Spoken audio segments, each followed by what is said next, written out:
বিসমিল্লাহির রহমানির রহিম। সুপ্রিয় শিক্ষার্থীবৃন্দ, স্বাগতম জানাচ্ছি ইংরেজি সেকেন্ড পেপার ক্লাসে।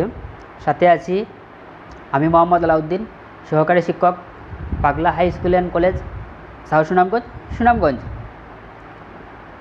প্রিয় শিক্ষার্থীবৃন্দ, আজ আমি তোমাদের ইংরেজি সেকেন্ড পেপার বার্ব কি এবং বার্বের ক্লাসিফিকেশন নিয়ে আলোচনা করতে যাচ্ছি। তো শিক্ষার্থী বন্ধুরা, তোমরা যারা আমার এই ক্লাসটি দেখছো, তোমরা খাতা কলম নিয়ে বসে পড়ো এবং এই ক্লাসটি তোমাদের বিশেষ করে 6 থেকে 6, 7, 8, 9, 10 সব শ্রেণীর ছাত্রদের জন্য অত্যন্ত গুরুত্বপূর্ণ আজকের এই ক্লাসটি। তো শিক্ষার্থী বন্ধুরা, তাহলে আজকে আমরা আলোচনার বিষয় হচ্ছে বার্ব কি এবং বার্বের ক্লাসিফিকেশন, অর্থাৎ বিভিন্ন প্রকার বার্ব সম্পর্কে আজকে আমরা জানব। তো শিক্ষার্থী বন্ধুরা, তাহলে চলো আমরা বোর্ডটিতে দেখে নেই। আমরা প্রথমে বার্ব কি, বার্ব কাকে বলে, এই বিষয়টি আমরা প্রথমে জানব। তো শিক্ষার্থী বন্ধুরা, আমি খুব সহজে একটি সংজ্ঞা লিখেছি। বার্ব, যে ওয়ার্ড দ্বারা কোনো কাজ বোঝায় তাকে বলে বার্ব। ওকে, আমরা বুঝলাম কি, যে ওয়ার্ড দ্বারা কোনো কাজ বোঝায়, অর্থাৎ গো অর্থ যাওয়া, কাম অর্থ আসা, ইট অর্থ খাওয়া, রিড অর্থ পড়া, সিং অর্থ গান গাওয়া, এই ধরনের শব্দকে কি বলে? বার্ব বলে। তো শিক্ষার্থী বন্ধুরা, তোমরা জানো কোনো সেন্টেন্সে বার্ব এতটাই গুরুত্বপূর্ণ যে বার্ব ব্যতীত কোনো সেন্টেন্স গঠন করা যায় না। কোনো সেন্টেন্স গঠনের পূর্ব শর্ত হচ্ছে কি, সেন্টেন্সটিতে অবশ্যই কি থাকতে হবে? বার্ব থাকতে হবে। তো এই জন্য তোমাদের কি করতে হবে? বার্ব সম্পর্কে ভালোভাবে ধারণা থাকতে হবে। তাহলে আমরা জানলাম যে সহজ একটি সংজ্ঞা, যে ওয়ার্ড দ্বারা কোনো কাজ বোঝায় তাকে বলে বার্ব। ওকে, এবার আমরা দেখব বিভিন্ন প্রকার বার্বের প্রকারভেদ। ওকে, আমি এখানে লিখেছি বার্ব, যার বাংলা অর্থ হচ্ছে ক্রিয়া। ওকে, তো বার্ব প্রধানত দুই প্রকার। শিক্ষার্থী বন্ধুরা, তোমরা নিশ্চয়ই দেখতে পারছো বার্ব প্রধানত দুই প্রকার। নাম্বার 1, ফিনিট। This is number 1। আমরা বলতে পারি ফিনিট বার্ব আর নন ফিনিট বার্ব। নাম্বার 2, ওকে, ফিনিট বলতে আমরা কি বুঝবো শিক্ষার্থীর মধ্যে? সমাপিকা ক্রিয়া। আর নন ফিনিট বলতে আমরা কি বুঝবো? অসমাপিকা ক্রিয়া। ওকে, সমাপিকা ক্রিয়া আমরা ইতিমধ্যে জেনেছি বার্বের বাংলা অর্থ হচ্ছে ক্রিয়া। ওকে, সো আমরা ফিনিট বার্ব সমাপিকা ক্রিয়া বলতে আমরা কিভাবে, আমরা এই সংজ্ঞাটা যদি বলি, যে বার্ব দ্বারা সেন্টেন্সের বক্তব্য সম্পূর্ণ হয় তাকে ফিনিট বার্ব বলে। ওকে, যে বার্ব দ্বারা সেন্টেন্সের বক্তব্য সম্পূর্ণ হয় তাকে কোন ধরনের বার্ব বলে? ফিনিট বার্ব। ওকে, তো শিক্ষার্থী বন্ধুরা, আমরা যদি এই বার্বের একটি উদাহরণ আমরা এখানে দেখি, তাহলে আমরা বলতে পারবো হি PLAYS প্লেস বল, সে বল খেলে। তাহলে এখানে বার্বটি হচ্ছে প্লেস। ওকে, যেহেতু subject third person singular number, এই জন্য বার্বের সাথে কি হয়েছে? এস অথবা ইএস বসে, এটা তোমরা ভালোভাবে জানো। তাহলে এই বার্বটি দ্বারা সে কি খেলে? বল খেলে। তাহলে এই বার্বটি দ্বারা কি হয়েছে? সেন্টেন্সের বক্তব্য কি হয়েছে? সম্পন্ন হয়েছে। সুতরাং এটি ফিনিট বার্ব। এবার আসো নন ফিনিট বার্ব কি। নন ফিনিট বার্বের বাংলা অর্থ হচ্ছে অসমাপিকা ক্রিয়া। ওকে, সো এর সংজ্ঞায় আমরা বলতে পারি যে বার্ব দ্বারা সেন্টেন্সের বক্তব্য সম্পূর্ণ হয় না তাকে বলে নন ফিনিট বার্ব বা অসমাপিকা ক্রিয়া। আমরা যদি একটা উদাহরণ এখানে লিখি, শিক্ষার্থী বন্ধুরা তোমরা লক্ষ্য করো, হি লাইকস, সে পছন্দ করে, to play ball. Okay, he likes to play ball, সে বল খেলতে পছন্দ করে। ওকে, তাহলে এখানে নন ফিনিট ভার্ব হচ্ছে টু প্লে। ওকে, এটি হচ্ছে নন ফিনিট খেলতে। সো বন্ধুরা, তোমরা একটা জিনিস সবসময় মনে রাখবে, নন ফিনিট ভার্বের ক্ষেত্রে ভার্বের আগে থে যোগ হবে, থে। যেমন খেলতে টু প্লে, যেতে টু গো, খেতে টু ইট। এই ধরনের ভার্বকে আমরা কী ভার্ব বলবো? নন ফিনিট ভার্ব। অর্থাৎ এই ভার্ব দ্বারা কী হয় না, সেন্টেন্সের বক্তব্য পুরোপুরি সম্পূর্ণ হয় না। তাহলে আমরা বুঝলাম যে ভার্ব দ্বারা সেন্টেন্সের বক্তব্য সম্পূর্ণ হয় না তাকে বলে নন ফিনিট ভার্ব। ওকে, তো শিক্ষার্থী বন্ধুরা এবার লক্ষ্য করো, এবার আমরা দেখব নন ফিনিট ভার্বের প্রকারভেদ। নন ফিনিট ভার্ব আবার দুই প্রকার। ওকে,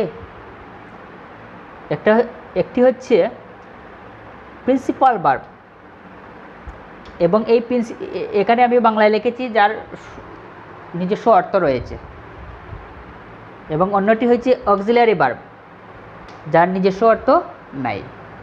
তো আমি আবার বলছি, ফিনিট ভার্ব কয় প্রকার?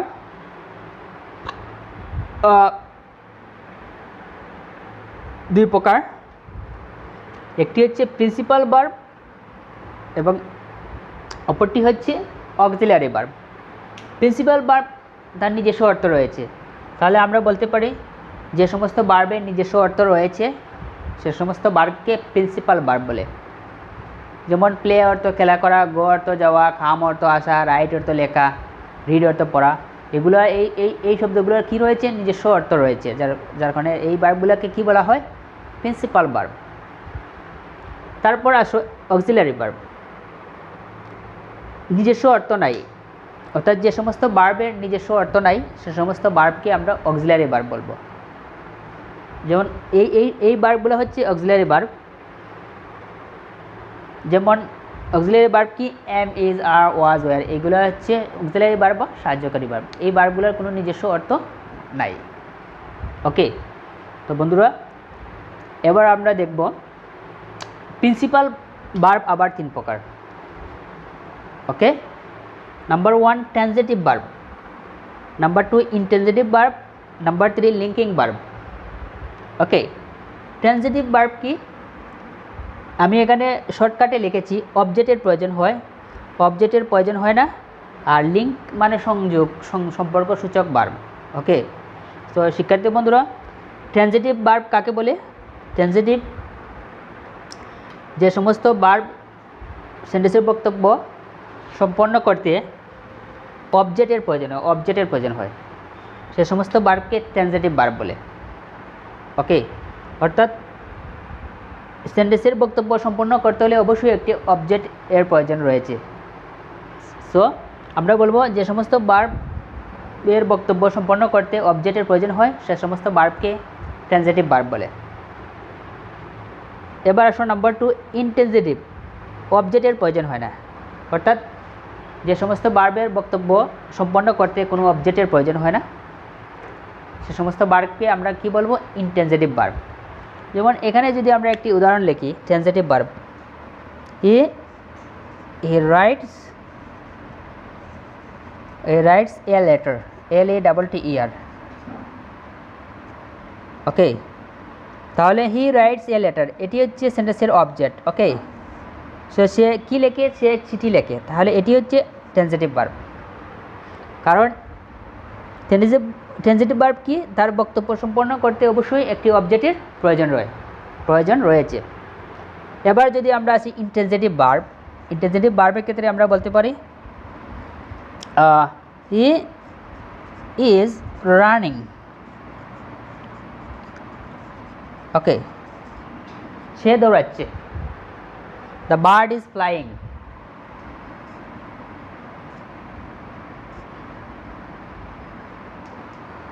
নাম্বার 2 আমরা বলতে পারি দ্য বার্ড ইজ ফ্লাইং। তো শিক্ষার্থী বন্ধুরা, আমরা এখানে দেখতে পাচ্ছি ভার্বের পরে কোনো অবজেক্ট নাই। এখানেও FLYING, এখানেও দেখতে পাচ্ছি ভার্বের পরে কোনো কি নাই? অবজেক্ট নাই। তাই এই সমস্ত ভার্বগুলোকে আমরা ইন্ট্রানজিটিভ ভার্ব বলবো। ওকে, এবার আমরা দেখব লিঙ্কিং ভার্ব, সম্পর্কসূচক ভার্ব। আমরা বলতে পারি যে ওয়ার্ড দ্বারা অ্যাডজেক্টিভ নাউন প্রোনাউনের সাথে সম্পর্ক, যে ভার্ব দ্বারা অ্যাডজেক্টিভ নাউন প্রোনাউনের সাথে সম্পর্ক তৈরি করা হয় তাকে লিঙ্কিং ভার্ব বলে। যেমন আমরা যদি লিঙ্কিং ভার্বের একটি উদাহরণ বলি, তোমরা বুঝে নিও। হি ফিলস স্যাড, এটি হচ্ছে অ্যাডজেক্টিভ। ওকে, ফিলের সাথে অ্যাডজেক্টিভের একটি সম্পর্ক তৈরি হয়েছে এবং এটি হচ্ছে তার কি প্রোনাউন। তো আমরা বুঝলাম যে ভার্ব দ্বারা সেন্টেন্সে প্রোনাউন অথবা অ্যাডজেক্টিভের মধ্যে সম্পর্ক তৈরি করা হয় তাকে বলে লিঙ্কিং ভার্ব। ওকে, তো শিক্ষার্থী বন্ধুরা নিশ্চয়ই তোমরা বুঝতে পেরেছ যে প্রিন্সিপাল ভার্ব 3 প্রকার: transitive verb, number 2 intransitive verb, number 3 linking verb. Okay, এবার আসো আমরা দেখব অক্সিলারি ভার্ব। অক্সিলারি ভার্ব, যে সমস্ত ভার্বের নিজস্ব অর্থ নাই তাদেরকে অক্সিলারি ভার্ব বলে। অক্সিলারি ভার্ব আবার 2 প্রকার: number 1 primary auxiliary, number 2 modal auxiliary. Okay, so primary auxiliary কোনগুলো এবং মডেল অক্সিলারি ভার্ব কোনগুলো, এগুলো সম্পর্কে তোমাদের ভালো ধারণা থাকতে হবে। তো শিক্ষার্থী বন্ধুরা, তোমরা এখানে লক্ষ্য করলে দেখবে যে এখানে আমি লিখেছি প্রাইমারি অক্সিলারি, তার মানে প্রাইমারি এই ভার্বগুলো হচ্ছে প্রাইমারি অক্সিলারি। যেমন এখানে বি ভার্ব, প্রাইমারি অক্সিলারিতে কী রয়েছে? Be verb. বি ভার্ব বলতে আমরা বুঝবো am, is, are, was, were. Okay, number 2 তারপর লিখছি আমি ডু ভার্ব। ডু ভার্ব বলতে আমরা বুঝবো ডু, ডাজ, ডিড। তারপর রয়েছে have verb, have, has, had, been, having. Okay, তাহলে এগুলো হচ্ছে প্রাইমারি অক্সিলারি।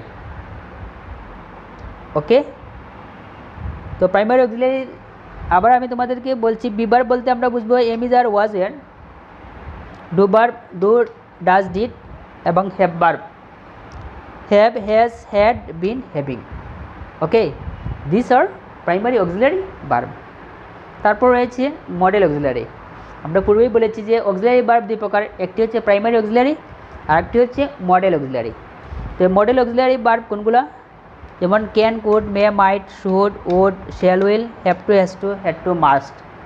এগুলো হচ্ছে modal auxiliary verb. So modal auxiliary ভার্বের একটি বৈশিষ্ট্য হচ্ছে মডেল অক্সিলারি ভার্বের পর মূল ভার্বের বেস ফর্ম বসে। ওকে, আবার কি সাবজেক্ট যদি থার্ড পারসন সিঙ্গুলার নাম্বার হয়, মডেল অক্সিলারির সাথে এস অবলিক ইএস, অর্থাৎ মডেল অক্সিলারি ভার্বের পর মূল ভার্বের সাথে এস অবলিক ইএস যুক্ত হবে না। ওকে, তাহলে শিক্ষার্থী বন্ধুরা আমরা বুঝলাম ফাইনিট ভার্ব বের ধারণা। ফাইনিট ভার্ব বিভিন্ন প্রকার। ফাইনিট ভার্ব যেমন ফাইনিট ভার্ব প্রধানত 2 প্রকার: principal verb, auxiliary verb. Principal verb আবার 3 প্রকার: transitive, intransitive, linking verb. Auxiliary verb 2 প্রকার: প্রাইমারি অক্সিলারি, মডেল অক্সিলারি। এখন আমরা নাম্বার 2তে আমরা দেখব নন ফিনিট ভার্ব। ওকে, পূর্বে বলেছি এটি হচ্ছে অসমাপিকা ক্রিয়া, অর্থাৎ যে ভার্ব দ্বারা সেন্টেন্সের বক্তব্য সম্পূর্ণ হয় না সেই ভার্বটিকে বলে নন ফিনিট ভার্ব অথবা অসমাপিকা ক্রিয়া। ওকে, নন ফিনিট ভার্ব আবার 3 প্রকার, যেমন ইনফিনিটিভ, জিরান, পার্টিসিপল। ওকে, ইনফিনিটিভ কি? 2 প্লাস ভার্ব 1। ইনফিনিটিভ বলতে বুঝবো আমরা 2 প্লাস ভার্ব 1, অর্থাৎ ভার্ব 1 বলতে ভার্বের বেস ফর্ম, এবং এটি নাউনের কাজ করে। এটি সেন্টেন্সে কিসের কাজ করে? নাউনের কাজ। যেমন আমি একটি উদাহরণ লিখলাম, যেমন টু গো, তাহলে এটি একটি ইনফিনিটিভ। তারপর রয়েছে জিরান, ভার্বের বেস ফর্মের সাথে আইএনজি প্লাস নাউন। ওকে, এবং এটি নাউনের কাজ করে। জিরান কি? ভার্বের বেস ফর্মের সাথে আইএনজি যুক্ত হয়ে যখন ভার্বটি নাউনের কাজ করে তাকে বলে জিরান। ইনফিনিটিভ কি? মূল ভার্বের পূর্বে টু বসে যখন নাউনের কাজ করে তাকে বলে ইনফিনিটিভ। তাহলে আমরা বলবো গ, তাহলে গোয়িং। ওকে, তাহলে এটি হচ্ছে একটি মূল ভার্বের সাথে আইএনজি যুক্ত হয়ে কিসের কাজ করছে, নাউনের কাজ, এই জন্য এটিকে বলে জিরান। এরপরে নাম্বার 3 পার্টিসিপল। পার্টিসিপল বলতে মূল ভার্বের সাথে আইএনজি এবং এটি অ্যাডজেক্টিভের কাজ করে। ওকে, তাহলে ভার্বের সাথে আইএনজি যুক্ত হয়ে ভার্বটি যখন অ্যাডজেক্টিভের কাজ করে তখন তাকে কি বলবে, পার্টিসিপল। ওকে, তাহলে বন্ধুরা নিশ্চয়ই বুঝতে পেরেছো নন ফিনিট ভার্ব 3 প্রকার, ইনফিনিটিভ, জিরান, পার্টিসিপল। আবার পার্টিসিপল আবার 3 প্রকার, present participle, past participle, perfect participle. Okay, তাহলে প্রেজেন্ট পার্টিসিপল কি, মূল ভার্বের সাথে আইএনজি, ভার্বের বেস ফর্ম প্লাস আইএনজি, এটি হচ্ছে প্রেজেন্ট পার্টিসিপল। ফার্স্ট পার্টিসিপল কি, মূল ভার্বের ফার্স্ট পার্টিসিপল ফর্ম বসে ভার্বটা যখন অ্যাডজেক্টিভের কাজ করে তখন তাকে বলবে ফার্স্ট পার্টিসিপল। পারফেক্ট পার্টিসিপল কি, হ্যাভিং প্লাস ভার্ব 3, অর্থাৎ মূল ভার্বের পূর্বে হ্যাভিং প্লাস ফার্স্ট পার্টিসিপল, মূল ভার্বটি ফার্স্ট পার্টিসিপল যুক্ত হয়ে ভার্বটি যখন অ্যাডজেক্টিভের কাজ করবে তখন তাকে পার্টিসিপল বলে। তো শিক্ষার্থী বন্ধুরা আমি আবার বলছি, পার্টিসিপল কয় প্রকার, 3 প্রকার, present participle, past participle, perfect participle. Okay, present participle মূল ভার্বের সাথে আইএনজি যুক্ত হয়ে ভার্বটি যখন অ্যাডজেক্টিভের কাজ করবে তখন তাকে বলবে প্রেজেন্ট পার্টিসিপল, এবং মূল ভার্বের ফার্স্ট পার্টিসিপল বসে যখন ভার্বটি অ্যাডজেক্টিভের কাজ করবে তখন তাকে বলে ফার্স্ট পার্টিসিপল।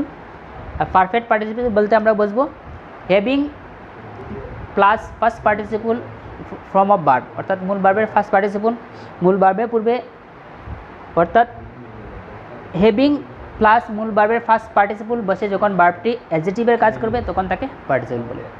তো শিক্ষার্থী বন্ধুরা এটি হচ্ছে সমস্ত ভার্বের ক্লাসিফিকেশন। আশা করি তোমরা ভার্ব সম্পর্কে, ভার্ব কী এবং বিভিন্ন প্রকার ভার্ব সম্পর্কে তোমরা কিছুটা হলেও ধারণা পেয়েছো। তো শিক্ষার্থী বন্ধুরা আগামী ক্লাসে বিভিন্ন প্রকার ভার্বের ব্যবহার নিয়ে তোমাদের সামনে হাজির হব। সো আশা করি তোমরা আমার সাথেই থাকবে। সবাইকে ধন্যবাদ জানিয়ে এবং তোমাদের সুস্বাস্থ্য কামনা করে এখানে বিদায় নিচ্ছি। আল্লাহ হাফিজ।